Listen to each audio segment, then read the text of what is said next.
नमस्कार, स्वागत है आप सभी का टीवी 24 एक्सप्रेस बिहार पर। मैं हूं आपके साथ सपना ठाकुर। नजर डालेंगे इस वक्त की खास खबर पर।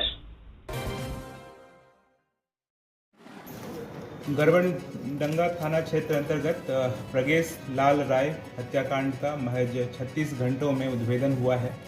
उसी से संबंधित आज का प्रेस ब्रीफिंग आयोजित किया गया है। घटना का सारांश इस प्रकार है कि दिनांक 9-10 नवंबर की रात्रि करीब 1:30 बजे स्थानीय थाना को सूचना मिली कि NH 327E के किनारे एक अज्ञात शव खून से लथपथ पड़ा हुआ है। इस घटना का सत्यापन करते हुए जो मृतक था उसका आइडेंटिफिकेशन किया गया। घटनास्थल से निकट एक बैग पाया गया था जिसमें आधार कार्ड था। आधार कार्ड पर मृतक का नाम प्रगेश लाल राय, पिता जीतू लाल राय, साकिन मालिन गांव, थाना पौवाखाली।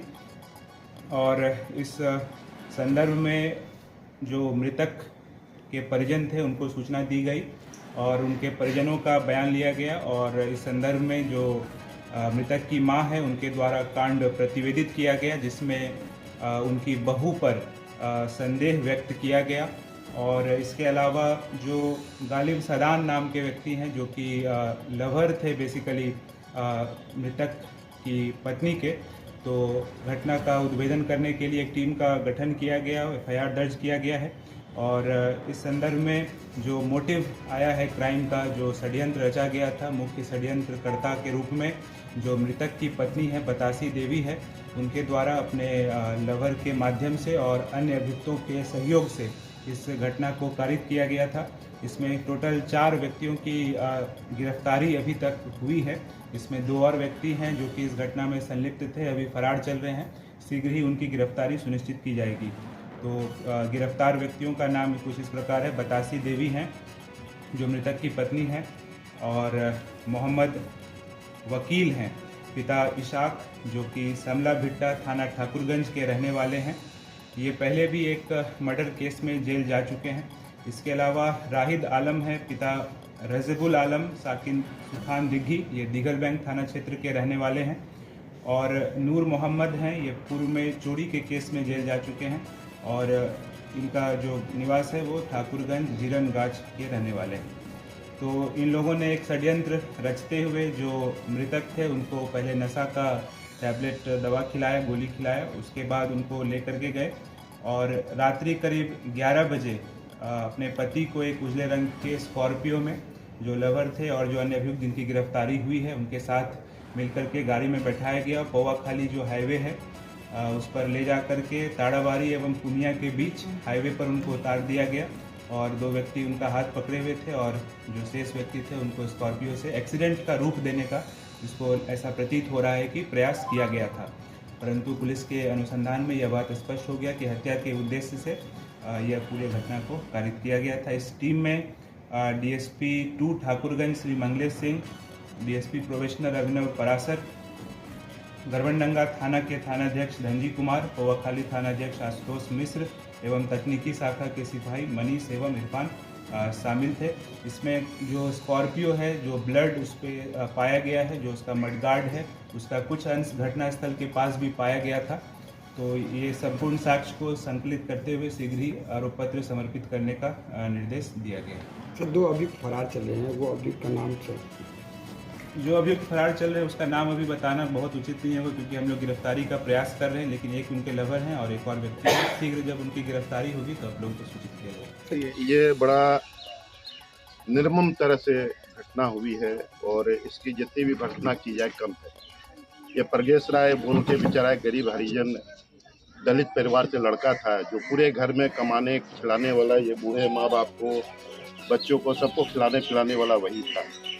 तो वो हमला में एक भट्टा में ईटा ट्रक में लोडिंग वोडिंग करने का काम करता था। और जो इसके माँ बाप का और जो बच्चे कल प्रत्यक्षदर्शी है, तो कल रात में करीबन 12 बजे स्कॉर्पियो लेके कुछ लोग आए जिसमें 4 व्यक्ति सवार थे और उसको मुंह बंद करके उठा के ये लोग ले गए। आज सुबह गरबनडंगा थाना क्षेत्र में उसके बॉडी को जो है हाईवे पे फेंक दिया गया एक्सीडेंट केस बनाने के लिए। इनके माँ बाप का और जो लड़के के सारे बहन हैं उन लोग का बयान है कि जो मृतक है उसके पत्नी का नाजायज संबंध एक भट्टा मालिक के बेटे से था। वो मालिन गांव के कोई भट्टा मालिक है। लड़का का नाम गालिब बता रहे हैं, जो बच्चा लोग बताया, जो ये लोग बता रहे हैं, गालिब नाम बता रहा है। जो लड़का, उसके परिवार के साथ गलत संबंध चलता था, जिसको लेके अक्सर पति पत्नी में झगड़ा होता था। लड़का उसका फ़ोन तोड़ देता था, फिर दूसरे दिन वो जो महिला जो है, वो जो गालिब है, वो दूसरा फ़ोन उसको ला के दे देता था। तो जो इन लोगों के बयान के हिसाब से है, जो नाम बताया, जो सारी घटनाएं लोग हैं, और वो लड़की अक्सर उस लड़के को मारती थी जब वो बोलता था कि तुम मुझसे बात क्यों करती हो, या उससे क्यों मिलती हो, या क्यों करती हो। और जब सास ससुर बोलता था तो तुम लोग को भी मारने उठ जाती थी, वो औरत ही लोग को भी मारने उठ जाती थी। तो ये मामला जो है, वो जो पिक्चर हम लोग देखे थे ना, पति पत्नी और वो, ये कहानी पूरी वही है। और दुर्भाग्य है, आज से 1 महीना पहले यही आपको कादो गाँव, यहाँ से 1 किलोमीटर 1.5 किलोमीटर की दूरी में कादो गाँव कॉलोनी बस्ती में भी ठीक इसी ढंग की घटना हुई थी। वो भी दलित परिवार था। तो मान लीजिए, कमजोर, अनपढ़, निसहाय परिवार को अगर लोग अपने हवस का शिकार बनाने लगे, तो ये इसमें तो मैं कहूँगा कि जो दलित आयोग है, अनुसूचित जाति जनजाति आयोग है, उसको इस पर संज्ञान लेके इस पर कार्रवाई करनी चाहिए।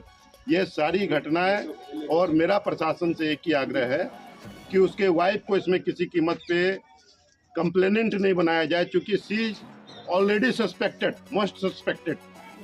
और जो बोले, जो स्कॉर्पियो गाड़ी आई थी वो किसकी है, जो एक्यूज के साथ 3 लोग और थे वो कौन है, और जो इसके वाइफ का, जो मृतक है उसके वाइफ का मोबाइल, जो मृतक है उसके मोबाइल नंबर को उसको खंगाला जाए, सारा CDR निकाला जाए, सारे चीज़ों को जांच करके। और एक थाना के भरोसे ये केस में खास करके SDPO मंगलम साहब को, मैं मंगलेश जी को मैं धन्यवाद दूंगा कि लोगों की भावना को और मामले की गंभीरता को देखते हुए उन्होंने इसमें एक टीम गठन किया है, जिसमें पौवाखाली थाना SHO है, आपको